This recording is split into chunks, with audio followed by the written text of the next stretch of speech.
All right, give me a second here, ladies and gentlemen. Trying to make sure that we got all of our streams up and on board. Yes, I think we're good to go. So, welcome to the show, ladies and gentlemen. This is the Racing Lanes podcast. I am your host, Rico Muhammad. If you would, please do us a huge favor, like, share, and subscribe to the video. If you find anything useful or helpful, entertaining at all tonight out of anything that we discussed tonight, and you know someone that may benefit from this information, by all means, please share the video with them. And with that being said, I don't want to belabor the point. I'm going to welcome in my co-host, Mr. Chuck Snow. Hi, Rico. How are you? Doing well, Chuck. I hope you are. We're doing okay. We really are. Things are good.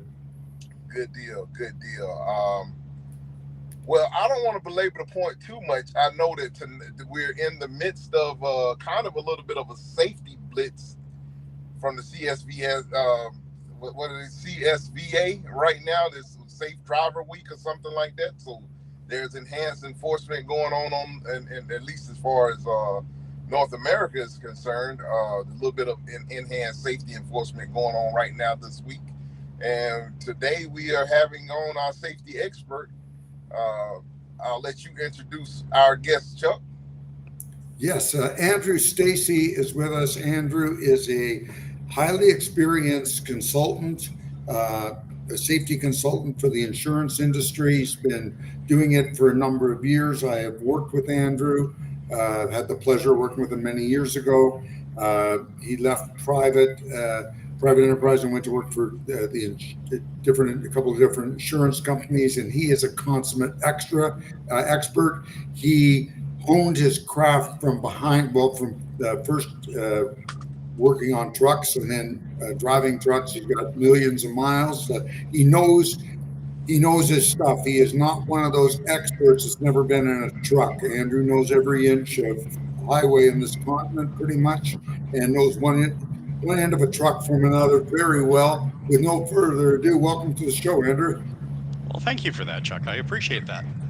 I'm just sitting there going, well, I used to know it from the side of the truck, and now I know it from airplanes. But the traveling hasn't stopped. But hey, Rico, how are you doing, sir? Doing well. Pleasure. Thanks again, Andrew, for taking time out to join us. No, not a problem.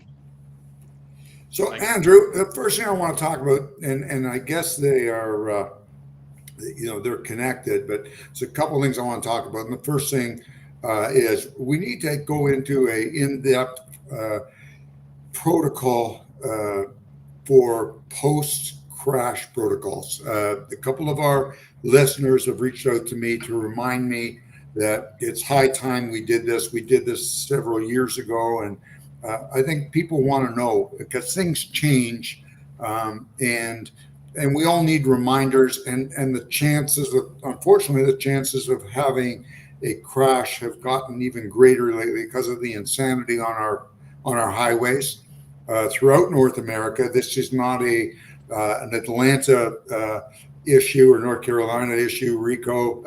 This is happening in New York and California and Toronto and Alberta and British Columbia and the Yukon and everywhere else. We have a bunch of idiots out there behind the wheel, mostly of cars, but there are some people driving larger vehicles that probably shouldn't be out there.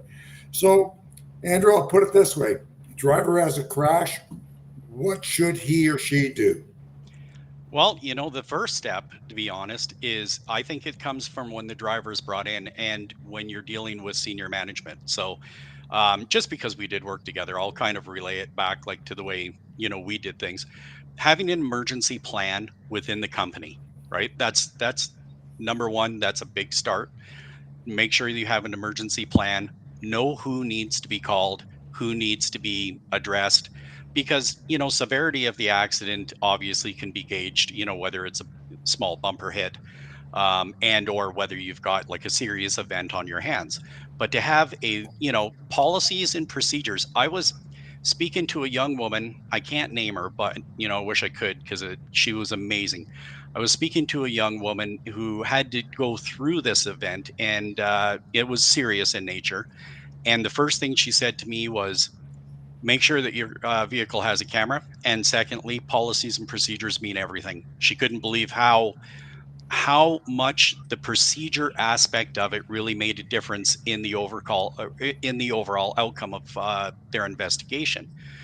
So having that emergency plan, whether you've got a 5 truck fleet or a 500 truck fleet, Or a right? one truck fleet, you still need the emergency plan. You do. And the reason for that is because, and I can attest to this, when I started working here, um, I was up in Edmonton, Alberta, and I got stopped on the Anthony Henday in rush hour traffic. You know, that stop and go. And, I guess maybe they thought because I was a Calgary Flames fan and I was up in Oilers country that they were going to just take me out. Um, and they did. I could see the guy coming, and I knew I was going to get it. Right. I just put my foot down onto the brake and accepted the hit. There was not much I could do about it. But you know what? After that, and I mean, I'm out with clients and of trucking companies or service companies and that kind of stuff daily. And so I speak this, and I mean, even when I worked with you at Traffics, I mean, we were consistently. I think the first week you and I had to deal with one that was I think it was the about the second day we dealt with a wreck. it was fairly severe. So, and we didn't have an emergency plan in place at that point because I mean we were just stepping into the world. But it's when the driver gets hit, and I mean, like I said, even for myself, it's there's a panic mode that happens. You don't. I could not. I had to stop and take a breath and go, I'm the one that does this every day. Step number one is what? Step number two, I didn't have anything to go on at that point, right? I needed somebody to phone that was going to turn around to me and say, you know what, Andrew, it's okay. Just let's start doing this. And you want to make sure that you've got your itemized checklist to make sure people are safe and they're okay. If 911 needs to be called, or if we have to, if somebody needs the ambulance or anything So else you like that. should go to the party, that the other party, immediately and see if they're okay. Make sure their vehicle's not on fire and things like that. Is that the first? Yeah, Uh, well, people's safety, right? Primary safety. Are they injured? Can you, you just want to make sure that you can get them the right services that they need as fast as possible, right?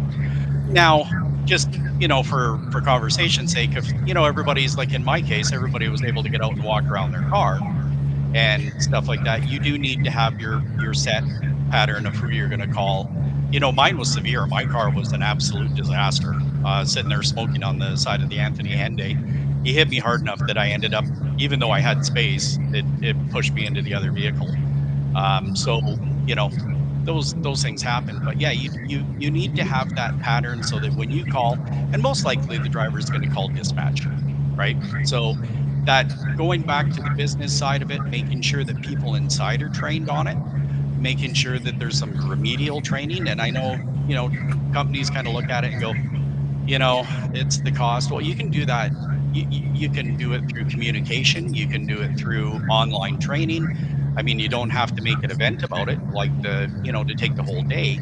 But everybody should be trained on that procedure, moving down, drivers included, because the minute the driver's in some type of a collision, they're going to have that panic attack, right?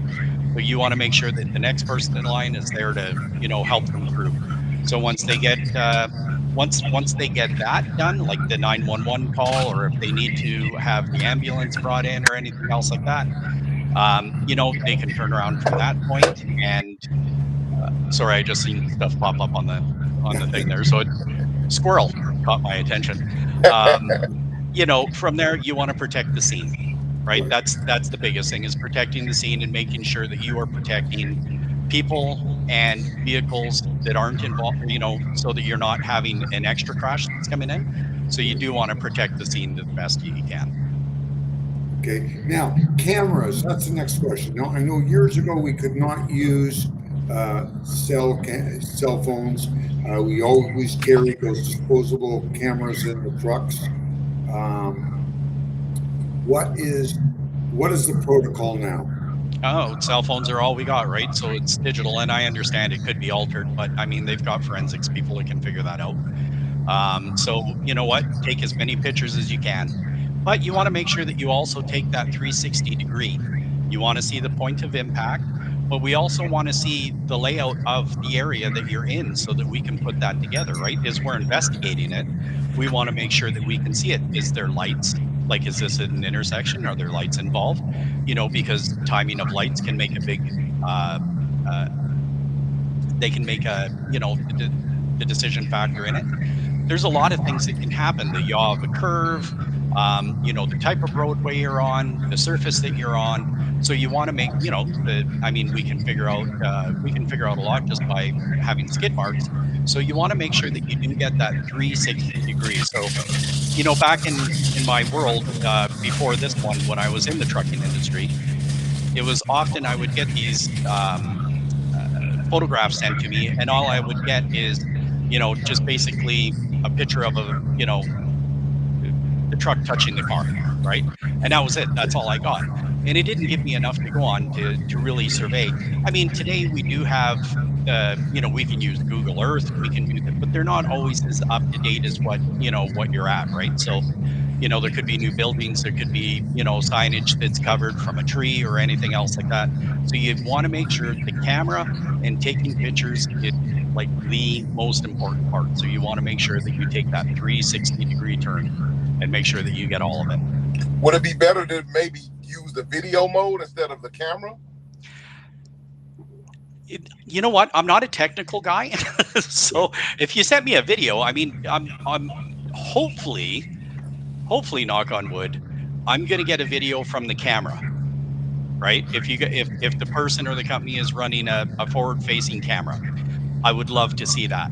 But in the other sense, I kind of want I mean, me personally, other people could work with this differently because they have, better IT skills than I do. So I don't want to say don't do that. I would probably make that a discussion within the company, but I wouldn't be able to dissect the video, to look at things. But having the video on the front of the truck would be the first and ultimate witness. Got you. With the advent of, like I say, everybody basically walking around with a studio and everything when it comes down to these cameras on that we walk around with, with the video function on there, I figured that maybe there might be a good alternative to also having not only the still shots, but also having a video of the entire scene. I was funny that this topic came up because I was at the PMTC conference just a couple of weeks ago in Niagara Falls. So Right. PMTC is the Private Motor Truck Yep. Council of Canada, and I'm a member of that. And one of the seminars was this. And when we were going through the seminar, I mean, for me, it was kind of like, okay, it was good refresher training, right? It was a reiteration of everything that I already knew and everything else like that. But he brought up a topic where he was talking about people uttering sentences, right? Utterance, as he put it in the, you want to make sure that when you're standing outside, or, if you've got another person with you, anything that is said, you want to make sure you kind of write that stuff down, right? Somebody utters something, they could say, something as simple as, I only left the club, like 20 minutes ago when, this happens, right? People say things under like the stress of the thing. And that was one thing that I found with my drivers when I was in safety, is I would consistently get calls where they would say, "Hey, Andrew, I just want to let you know I've had a collision. I hit this girl," right? And it's like, well, no, you didn't hit anybody. Don't say that. Just, you've been in a collision. Okay, let's find out and get the coordinates of the collision right away, because we want to know exactly where you are. And then for me, and I've seen this in my world now, I see different ways of people doing this, because you want to keep notes on everything that you do, right? Like every person you talk to, everything that's said, you want to keep notes on that, right? And I've had people show me files for collisions where when they start the file, they just pick out an empty file, and it's on the front of the file. They just date, collision scene, who they talk to, what time, and everything else like that. Just, short form. And, I've seen it go like that. I've seen people with, all technology put into it, and they're putting it in through apps. So there's different ways that the companies can do it. But as long as you're capturing everything at the scene as much as you possibly can. Okay. Now, I know years ago they always said, when all this started, with protocols and things, they said, tell your drivers do not take pictures of anybody injured or dead. Is that still the same thing? Yeah, I would say just out of due respect for the people themselves, um, Okay. that's something that the police are going to do, right? Okay. But one of the things I'd like to say is, and what I've learned a little bit more of going through this with a couple different people, is if you are running a forward-facing camera. Now, if you're asking me, I'm going to always tell people when I'm out visiting any company that I visit, the best camera you're going to get is going to be cloud-based, and it's Yeah. going to be forward and rear facing. Okay, 100%. that's it. If you just go with cloud-based forward facing, I'm going to be happy, but I'm telling you, like, the best practice is that forward rear facing, right? But cloud-based is essential, because if there is a serious collision, and we're talking, I always feel bad for saying this because I don't want to jinx anybody, but knock on wood, let's just say that this is could be a fatality collision or close to, but the severity is high. There's a good chance that the officers are going to confiscate that camera. Of course. So if you've got a camera that's going to be card, they're going to confiscate the card, right? And then you don't have any access to that. And that also hurts your defense should there be one. And I've seen a few as of late that are like very severe, where the camera has absolutely saved the company from the bottom up. Well, Andrew, I agree with that. Now, my perspective on it is if you're not doing anything wrong, why are you worried about a forward facing camera? Nobody is watching you scratch your privates or anything. Nobody's got time to do that. Um, it's only in case, it's to protect you in case something happens, or if something happens, the insurance company can then evaluate and say, you know what, let's just settle this thing. We settle it out of court because we're going to get slaughtered anyways. Let's just do another court settlement, not bring in the lawyers. They're going to take their 35% or whatever they're taking now, and it's settled and it does go away. You can't hide anymore. It's pretty hard. Well, what's your take on that? You're absolutely right. If you're at fault, you're at fault. That's all there is to it, right? And so you try to settle it at that point, right? However, if you're not at fault, it gives everybody a chance to back you up and to support you. As like we I know, a lot of trucking companies are very, because we're getting in more and more and more into this, into more conversations with trucking, telematics, data, this and that. And of course, I mean, it's odd because I would have been scared to share it with an insurance company for sure. But times have changed. Like, since even from when you and I worked together, and we would have our meetings and we would go in and discuss everything that's going on. Times have changed. People, uh, it's trying to be a better business partner now. And if we can defend, we'll defend. But if you can't, and you're at fault, well, then you're at fault. Now, if and you and I were just talking about this before we got on, it kind of goes down a rabbit hole. If that driver decides to take their own and make their own decision, and they're going to be on a phone, and they're distracted because they're either talking or watching a video, and I mean, you and I have seen it, watching a movie, sitting up on front, or a game in the back or something else like that. If you are distracted, then that could be on you, that you might be charged criminally, depending on the severity of the situation, right? So, like I said, from the company's point of view, we always try to make it so that you protect that company, right? Right. And you do want to protect the drivers, and drivers need to understand that. And you know what? I think they do for most. There's a lot of places that I go to where, the company doesn't have the money to invest in, per se, heavy technology like that. But the drivers have brought on their own, right? So, okay, I'm not one for the card-based cameras, but hey, if that's what you've got, then that's It's better still than better nothing, I better guess. than Yeah. nothing, right? Yeah. So, I just try to get leveled up if we can, but we accept what's there. It's I would not run a fleet now without them. I just would refuse. There's too much technology out there.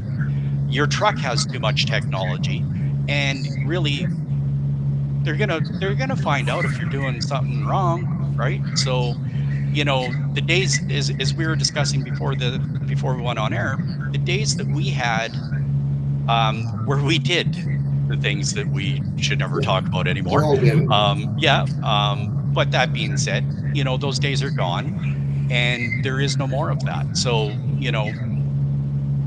you can be caught by just about anything. So you just have to do things the right way. Doesn't mean that you have to be perfect. I mean, we can all make mistakes. Human error is part of life, Yeah, you know. but I think we So strive. I think we have to strive for perfection in our companies and ourselves. Even as like even you're driving your car, um, you need to work. Everybody needs their goal needs to be the perfect driver. You know, to signal and not to tailgate and all the rest of the stuff that you have to do to be a perfect driver. And nobody is perfect. I get that, but you do want to eliminate as much risk as you possibly can. just put your phone down. There's the biggest message I can give out, right? In all honesty, it's it is such an addiction that, and in today's world, as we're getting into the Gen Z generation that are coming in, it's an extension of their actual personality. Like, this is the first generation of drivers that you're going to start getting now, where these drivers have grown up with technology, right? So now technology is their friend, and it's their friend and enemy at the same time, but it is very much an extension of where they are. So, when you're in a meeting with them, they may feel very uncomfortable if they don't have their phone with them. Or, I've seen a couple speakers now, in different seminars that are Gen Z, and they feel very uncomfortable on stage, because public speaking's hard anyways, but they feel very uncomfortable unless they have their phone with them. Just to have, it's an extension of who and what they are.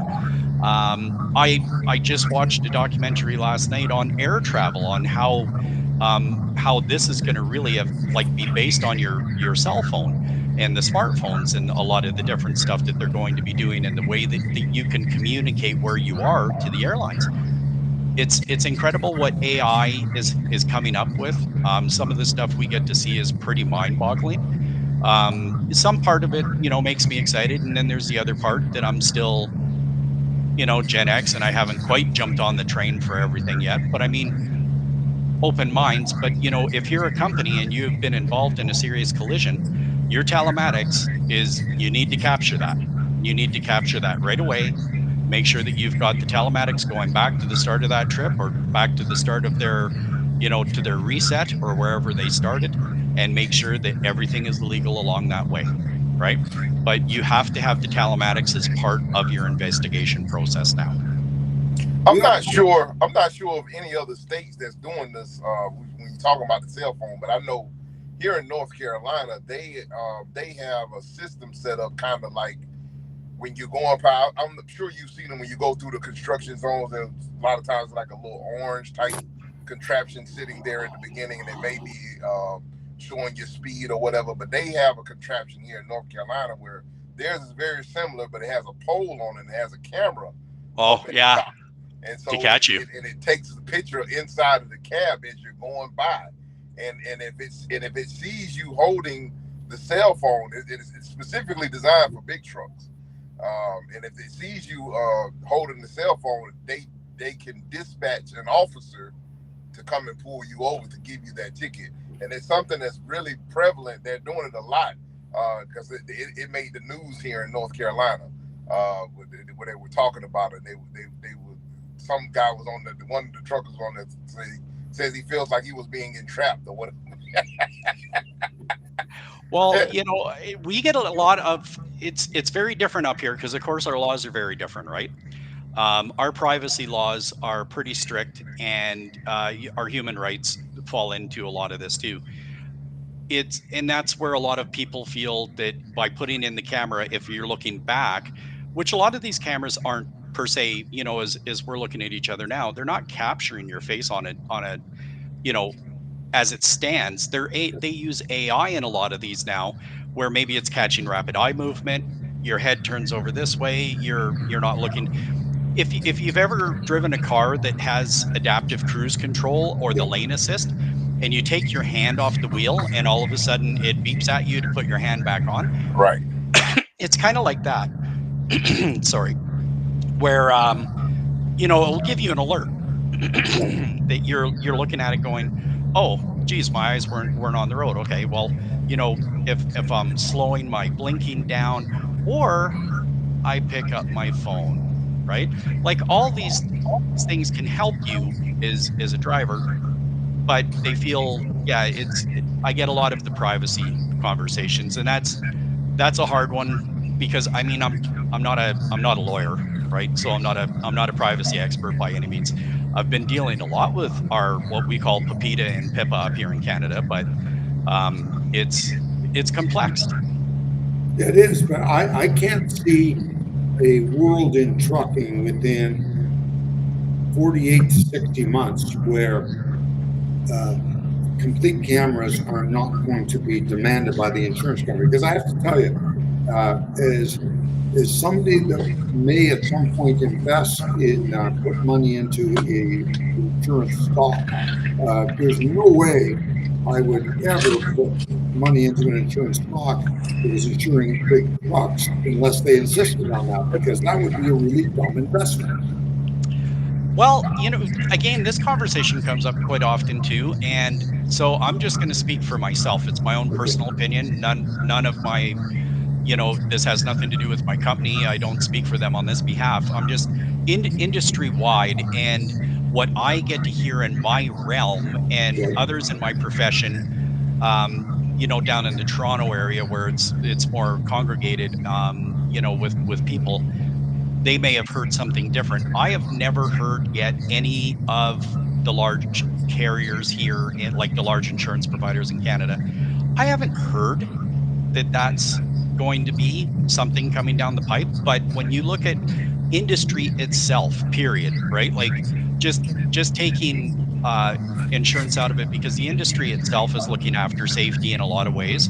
And the manufacturers and everything else like that, they're the ones that are bringing in these items, right? So you've got your, emergency braking systems, that I do believe is something that's being looked at heavily in the United States for rear end collisions. I don't believe it's as looked at as heavy up here, but I mean I've gone to companies that have ordered it on their vehicles, and I've had discussions with them, and we're learning with all the new technology that's coming out. There's a lot of it, right? So trying to stay up on it. I can't say that anybody's going to mandate it, but I think you're going to see it just strictly come out of manufacturing. And again, that's my own personal opinion because that's kind of what I see. I could be off on that, but with more of the AI that's coming out of the trucks and their collision sensories, and they're trying to get as much data in these vehicles as they are to understand what the vehicles are doing for CO2 and everything else like that. Yeah. So there's so much that the manufacturers are doing. I think that's where you're going to see it come in. Okay. It's possible, but I can't imagine a world that where we have this technology available. And really, when you look at what an insurance company does, they're gambling, they're betting that you're not going to crash. It's risk, That's really right? what they're Yeah, doing. And I don't know, I'm not much of a gambler, but I guess I was because I sent guys out with trucks every day for decades. But I would want to hedge that bet with anything that was available to us to make it a safer bet. well, And to, yeah, and from the collisions that I've seen and the collisions that I've dealt with as a safety person and coming, when you're putting it together an emergency process, you have to plan, you have to risk mitigate for the worst, right? You really do, because you right. never know. Like, hopefully, you get this all put together. Did I lose you, Chuck? No, this is really good. The Oh, sound is okay. much better now. Yeah. So you get this. You can put your emergency together, and I mean, really, I hope I just wasted your time by doing it. Right? That would be the best result out of it all. Yes, of course. But if you have to use it, whether it's for a litigation purpose or whether, God forbid somebody's really been injured or death has been involved. But these collisions come out of nowhere a lot of times. You can call them a shock loss. Where somebody has made a decision on the road, whether it be because they're distracted or they just made a human error, right? And gone through a red light and or they're chatting with their significant other, maybe they're having a bad day, I mean, everybody goes through it.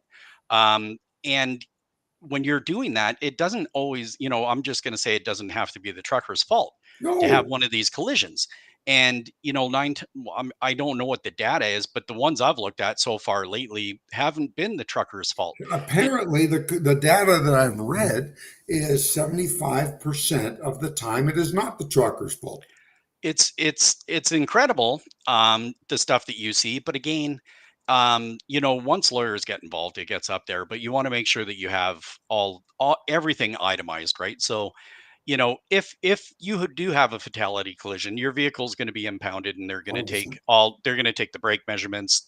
They're going to run through the whole system of the vehicle. They're going to go through your maintenance. They're going to run through the telematics of the system, the ECM of it, and everything else like that. So they're going to have all that information, right? So, but it's very important for the company to do. And I didn't I didn't buy into this myself very much when I was a safety person in the very beginning. I didn't understand how important it was to investigate the actual crash.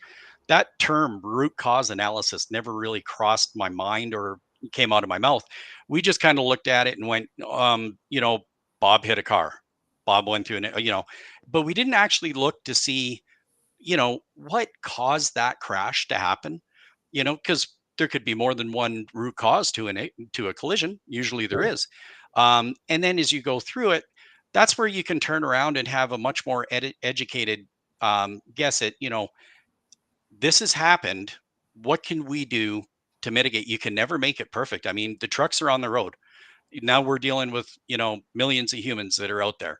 The vehicles aren't on autopilot, right? So they're going by the reaction of the people, and some people's reactions are better than others. Some people pay attention better than others. Some people are medicated, some people aren't. So when you put the human factor into it, you have to mitigate the best you possibly can, but most likely you're going to have something.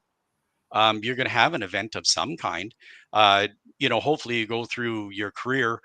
Like, I went through my career as a commercial driver, and knock on wood, I never had an accident in a commercial vehicle ever. And I can tell you, though, that there's many nights that skill wasn't a part of that. It was luck, right? Oh yeah, I luck did a lot does. of dumb stuff. I really did. I did a lot of dumb stuff. We all do. Um, We're it, young and invincible, Andrew. oh, I mean, the the I could straighten a curve on a mountain like you wouldn't believe, but you just look at it now, and I mean, it comes with maturity as well, but experience does play a part with it and everything else. But the more experienced you are, um, the I can't remember exactly how he worded that, and it came from a gentleman that was doing a report down in the United States, where they found that between new drivers and veteran drivers, the new drivers may have a higher frequency of the bumps and bruises, we'll call them, right? But it costs you money, right? Like, it's costing you Right. money. The veterans have the severe ones, right? Or they're more prone to having the severe ones, right? And I could see that, Well, just yeah, from my own. because it becomes, and Zig Ziglar, who is a motivational guru, said it beautifully in one of his lessons years ago. And he said, there's something called when you're learning, you are, at best, the very best when you're learning, you're a beginner, you may be competent, okay? But when you reach a point where you're just about on automatic pilot, Yeah. okay, and that's when it becomes dangerous, because you're so competent and confident, okay, that you may take those chances, and you're on autopilot basically. Where the younger, less experienced driver he'll have that fear factor, okay, and maybe he won't drive as fast. Yeah, a lot of times you'll see those guys driving in a snowstorm. You can't see 3 feet in front of you, and you see these lights, and you see a cattle pot drive, at 70 miles an hour in a snowstorm. You can't even see, and you're there white knuckling, and this guy, boom, right through the storm because he's done it all his life. And it's called unconscious competence. And you know what? It can trick you too. Well, I'll call mine arrogance because I was very arrogant when I was out there because I was that guy, for a lot of times. But again, in our world in that day, if you're given 11 3/4 hours to be from Calgary, where I live, to be in downtown Vancouver, it's a 600-mile run through the mountains. You didn't have a lot of time to sit back and, have a coffee with a guy. You flew, and that was it. Today, it's not the same, right? Right. The trucks are different, and Well, they're governed in a lot of cases. Now, maybe not out there as much, but here they are, and a lot of companies are governing their trucks. yeah. Um, are they are insurance companies pushing more, like in the West where they're not governed, to have trucks governed? Well, it's a best practice, sure. Especially if you've got, always, have a good look at your what we call a carrier profile for you, Rico. It's the same as the FMCSA SMS. So, Right. the carrier profiles up here, CVR in Ontario. If you're starting to see trends, and this is again going into collision analysis, if you're tracking these particular behaviors of drivers, right? And that's really kind of where it boils down to is now you're trying to look at the behavior of the driver. Right. But if you're looking at the behaviors of the driver and you start to see a trend with speed, then speed's the biggest killer. That's, you want to tackle that, right? So, um, as we move more into the world of telematics, and as you well know now, I mean, since 2017, the United States made ELDs mandatory, right? Yeah. So, I mean, they started the routine. Transport Canada brought it in here just a little while ago, so we're a little behind on that. We're way But behind. yeah, and not every province accepted the same mandate Right. as what, because unlike what the FMCSA, we've got federal regulations up here as well, but each province is its own, where Yeah. it's its It's like own its own domain. country almost. Sure. And so like I'll just because I live in Alberta, I know that we did not, our drivers here in Alberta do not have to run an ELD, run in say between Calgary and Edmonton doing their triples and their turnpikes. Or going up into Grand Prairie or the Gateway to the north, right? They don't have to do that. But if they're a federal carrier, they do. But if they're a provincial carrier, they can get away with it, right? So, Okay. not every province hopped in on that, and then it became who's going to get the fines, how are they going to give fines, and but I mean, as you can see, it's still an evolution, right? Like it's the evolution of where it starts. It gets mandated by the government, and then it goes in. When you're looking at cameras and stuff like that, I can't see that being any different. I don't think, and I could be completely wrong. Maybe the insurance industry does. The people that are much higher up than me that look at things differently. They, I mean, they could, but I have not heard that kind of talk in this world. But because I do get asked that quite often, so it's not an answer that I generally have. But I mean, I just see it more coming from manufacturing. Andrew, I do need to ask you another question. God forbid one of our listeners or anybody has a Mm, crash. What is the proper procedure or protocol as far as talking to people? First of all, I do understand never admit guilt, yep. correct? Yep. Okay, Yep. that's number one. Because you don't know the crash hasn't been investigated. Okay, so never say, listen, I'm sorry I hit you from behind, Yep. shut your mouth. Is there anybody, as far as talking, okay, now we said a little bit at the beginning about people talking, okay, being upset. And you know what? A lot of us, and I think most human beings, when we're upset, we're under stress, we're under duress, all of a sudden something's happened, blah, blah, blah. We get motor mouth. Yep. Best way to describe it. Oh yeah, you panic. Right. Who do we definitely not say anything to? and who do we say something to, just so our listeners know it? Well, going back again to your emergency plan. So you would know the people that are in line. So if it's dispatch number one, could be safety number two. You know the people that you're But talking most of to. our, the majority of our listeners are people that have 1 to 5 Single truck. trucks. So, you have somebody has 1 or 2 trucks. What should we want to really aim at them? Because I think once you hit 5 to 10, you've got the safety binder. You start having to have it Yeah. all. Well, I think even at one truck, though, seriously, at one truck, make that safety binder for your truck, Oh, I right? agree. Because yeah, you're going to panic. You're human. It's going to happen, right? So, and hopefully you never pull that book out. You just update it annually. Other than that, it collects dust. That would be the greatest thing ever. Um, but really, you do have to speak to the emergency officials, right? So that'd be enforcement, or people like that. But beyond that, but remember, you say things to them too. They can use that. I every state and every province seems to have their obviously their own laws. So I don't want to speak as if I'm a lawyer saying, "Hey, you No, got I to do get this that. You're safe. 100%." But that being said, the company yourself, you definitely want to get a statement from the driver at the scene. You want to know their thoughts from that scene moment.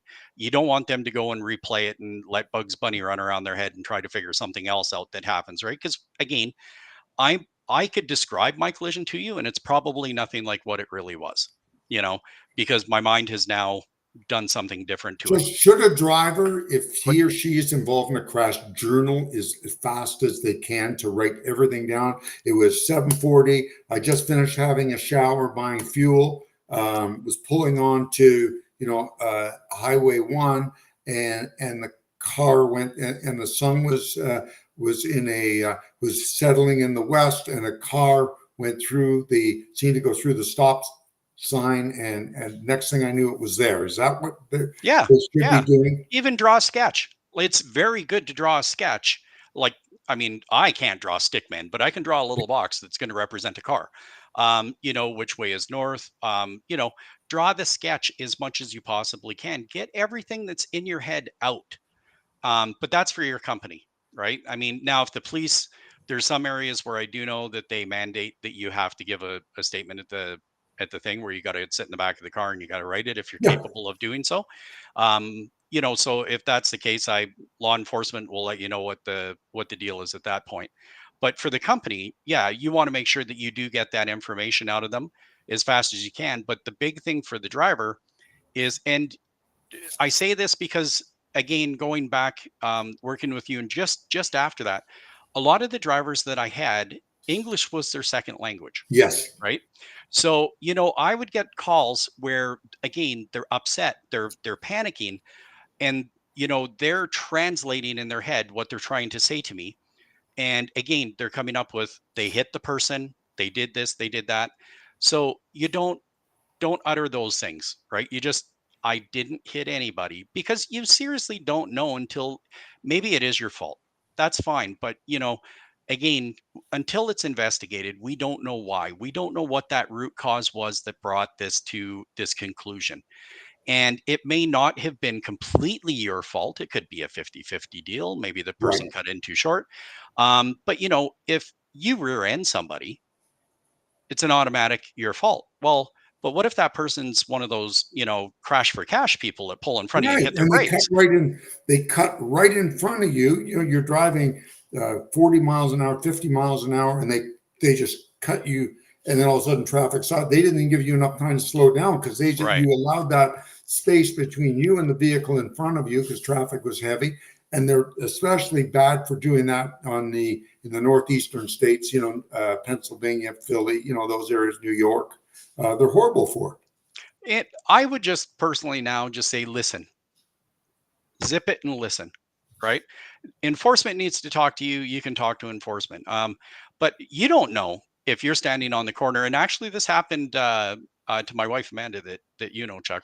She was coming out of Calgary 2 winters ago, and we had just bought a brand new Jeep, and she was on an on ramp to come down onto Deerfoot Trail to bring her Right. home Yeah. on the highway, and she got rear-ended at that sign. Well, a guy pulled over to stop, and he's, he just, hey, it's minus 25 outside. Are you girls okay? And yeah, that's fine. And anything I can do for you? And he just kept talking, and then he gave her a card, and he was an injury lawyer, right? So Right. you don't know who you're going to say things to, because you're in a, like, you don't know the people that are standing on the street corner, right? So you don't talk to media, you don't talk Well, to that's a the, no-no. Yeah. yeah. And I mean, and if you're a really large company, and you got to worry about reputational damage too. Media communications and all that kind of stuff needs to be a part of that. Where does it come from? Who speaks to the media? Because the drivers need to know, right? The drivers need to know that that's not their responsibility. Their responsibility is to capture the scene, protect the people at the scene the best that they possibly can, and you know to get their thoughts out on that paper. And again, we're talking about a serious collision, like the way we're communicating, or the way we're Yeah. discussing this is it's serious. I would take it all serious now. Well, you You don't know, know. um, You have no yeah, idea how serious it is because people, you know what, you sometimes a driver will assume it's not serious. I remember once a driver came in years ago and he'd hit the front tire of a woman's car in Louisville. And and I said, well, did you take pictures? He goes, there's nothing to take pictures of. Well, it was a $400,000 claim. There was nothing to take pictures of, yeah. you know. Yeah, Um, they shouldn't make that judgment on the road. They just well, it's take the not their pictures and job. follow the procedure.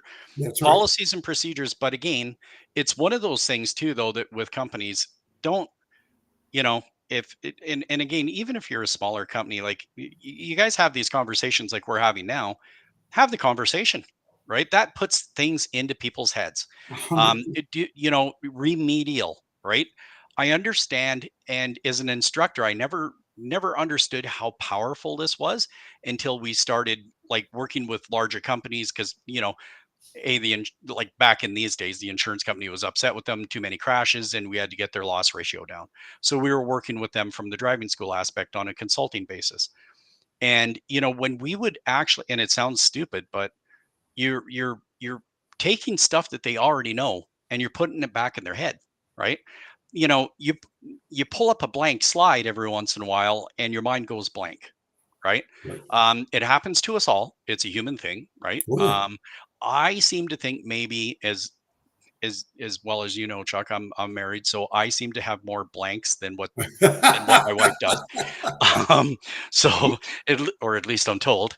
But that being said, you're keeping them mentally active in their heads, right?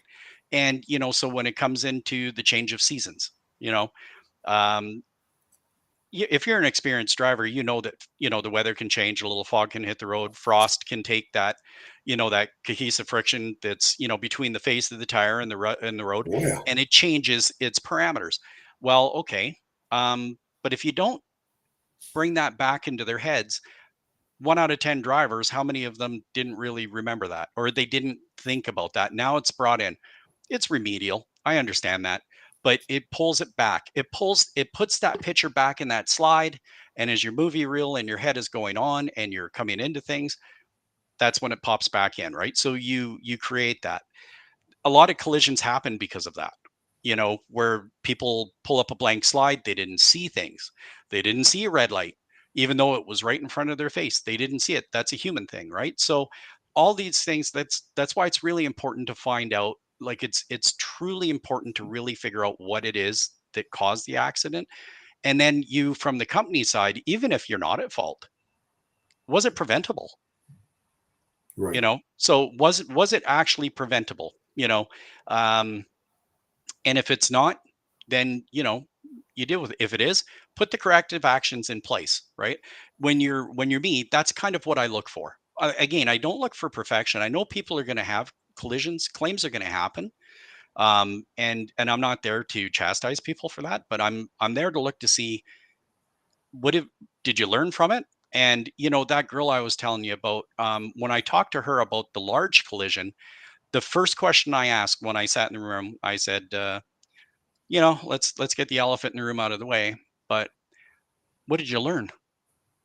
I mean, it's done. It's in the past. right? So what did we learn from it? And so that's from the root cause. I'm learning with her as we go along, right? Right. But because every collision has its own dynamics to it, so it it can it can be interesting, but you really need to put the effort into to understand the root cause, because a lot of times it's not as simple as a driver pulled out in front, or maybe it is just that simple, right? But you need to know that. Andrew, I don't mean to put you on the spot, but I'm going to ask you a question. If you had to pick one thing that was the cause of more crashes in 2024, truck crashes, what would it be? I don't have any like any data that comes to mind. Like I don't, and it's out there. Like you can get it through like you can get crash data through CCMTA down here out there and stuff like that. So you But you can have to get crash analyze data. it, which, Yeah, just I'm not great at. going on from what I see and what I find is common. Rear end and changing lanes. Okay. Yeah. Um, Now, if my opinion on this comes from the fact that we're driving automatic trucks now, right? We've got automatic trucks. And not that there's anything wrong with automatic. And there's definitely nothing wrong with having disc brakes, right? Like I you like know, this break yeah, personally. me too. Because I wish I had them my day. Then I wouldn't have had to sit on my back where everybody urinates at a brake check and trying to get my 9/16 out. Right. Um, and I don't know why, but brakes are my pet peeve when I Yeah. don't see people like it's one of my irks. But when you're uh, there you go. I pulled up the blank slide. Their train of thought was totally gone there. But it's um, driving these kinds of new pieces of equipment. If and it's again, it's just my observation of going down the road. I find that they're maybe I can use the word rammy. It's foot down, go. Um, Truck will shift itself, and you just put your foot down, right? But then you've got all this braking power now that we didn't have in the Right. early days, and you're also not using a Jake. You're not gearing down. You're just on brakes, right? So it's like a car or a motorhome, and it's on and off and on and off. And when I've well, you live in Ontario, so you go up and down the 401. And Rico, I'm pretty sure it's the same in your state. He The, lives in the, Atlanta, so his world is like the yeah, 401. yeah, yeah. I've gone through that area a few Yeah. times. It's made me stay awake. But that, Me too. although I did like Atlanta when I was there, I It's a lovely city, but that road is like insane most of the time. and right now we're having Atlanta heat here, so because I had to check, and we're hotter than Houston, Texas, so um, that shouldn't be. But yeah, it's just my opinion. It's just the way I see things. I just find that with the technology, maybe there's less training provided to the drivers as well. But there's no calmness to it now. It almost feels like there's a chaos, right? Right. The calmness seems to have subsided where, I knew drivers back in the day that their thing was never to touch a brake. You know, Yeah. I lived in the mountains. My job was to stay off my brakes. Of course. I mean, because I didn't want to burn them off going down a hill. Well, yeah. So, it was using gears, it was using sound, it was using the feel, it was using a lot of things. And if you had 140,000 pounds sitting behind you, Well, going down, a 7% grade for a couple of kilometers, that being said, you want to stay off your brakes as much as you possibly can. yeah, But you I'm won't not, have them otherwise. yeah, I'm not seeing that anymore. And I find, every winter now I'm starting to hear trucks spinning out more. Certain hills that are around here that are heading out to the mountains towards Lake Louise, a good snowfall, and you'll hear Scott Lake Hill that there's trucks spun out. They've closed the road to pull them up. We didn't have that problem before, so why is that happening now? Well, because I think you know what, I think, in my opinion, a lot of it has to do with um, who is driving the trucks. We don't have nearly the training because there's such a demand for so many more truck drivers because our population has grown Mm, exponentially throughout North America. We need more trucks, or we need more drivers to do this work. We don't have time. We don't have country boys. Um, that drive manual anymore from from the rural areas, and we do import them from other parts of the world. But unfortunately, the way the world is, these country boys that come from wherever, they don't get a chance to drive manual either, because you know what, the cars there are pretty much automatic now too. That's where a lot of this stems from. I have not driven like I have not had the chance to have taken an automatic out in the highway. I've driven one through the city. Done some things for some drivers, I've driven one out to the West Coast, and I got to tell you, by pretty the time, comfy. yeah, it was one of those Kenworths I bought years ago. By the time, and I had to go through the states, and I went through Buffalo, New York, and I got to tell you, by the time I got to Buffalo, I was in love with it, because I realized the only time now it wasn't in the winter. Okay, had I had to Yeah. go down.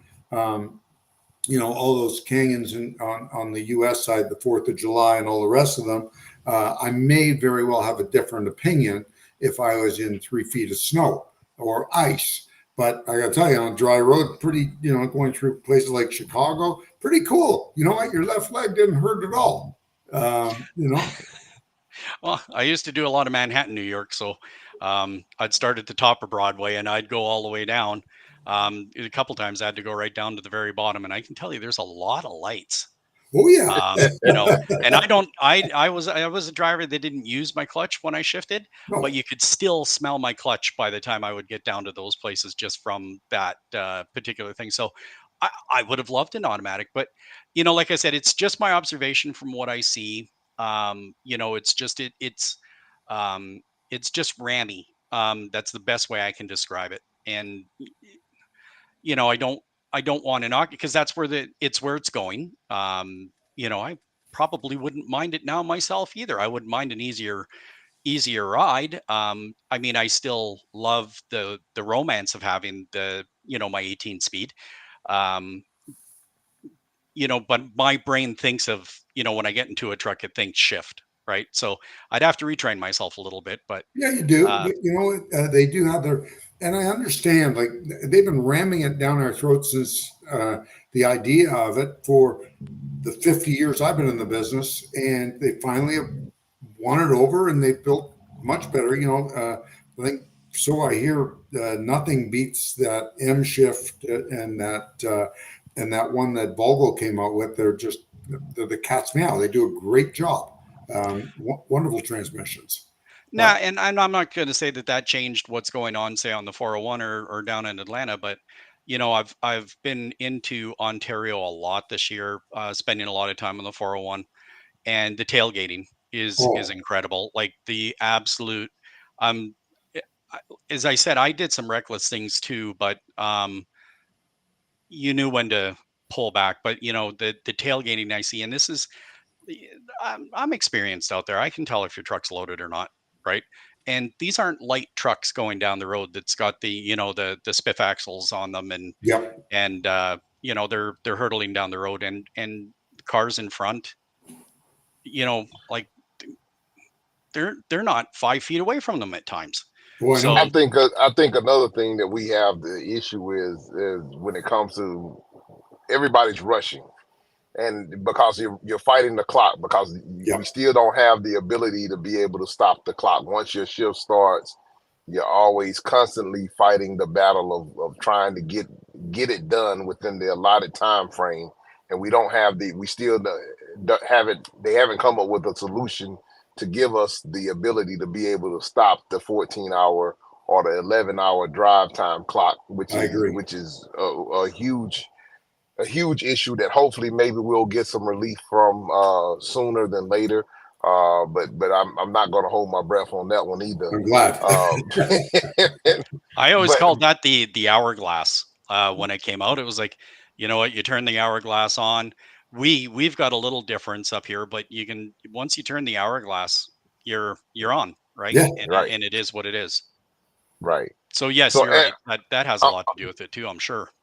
I'm looking at the time, Andrew. I tell you, we always just kind of blow by these things. It just flies by every time we get certain people on, and you're one of those guests for us, Andrew. But if you would like to, before we get out of here, Is there any information you would like to leave us with, or how can people get in contact with you? Any of that stuff, or where they can find you on, if you're on social media at all? I am on LinkedIn. So you can find me on LinkedIn, just Andrew Stacey. I'm more than happy to talk with anybody. If it's contact, you can just go through Chuck. Chuck and I, we throw pictures back and forth regularly of things that we find funny. So we've got a good relationship there. So that's okay. But yeah, you know what? The big thing I can say is for people now, understand your data. Use it to your advantage. Everybody comes out with the negative. Think of it in a positive way. That data that is there, it can be used in a harmful way. However, if you understand it, it helps the business, it helps you, and it can help your driver, right? So make it a positive thing and really work with it to understand what that data is saying to you.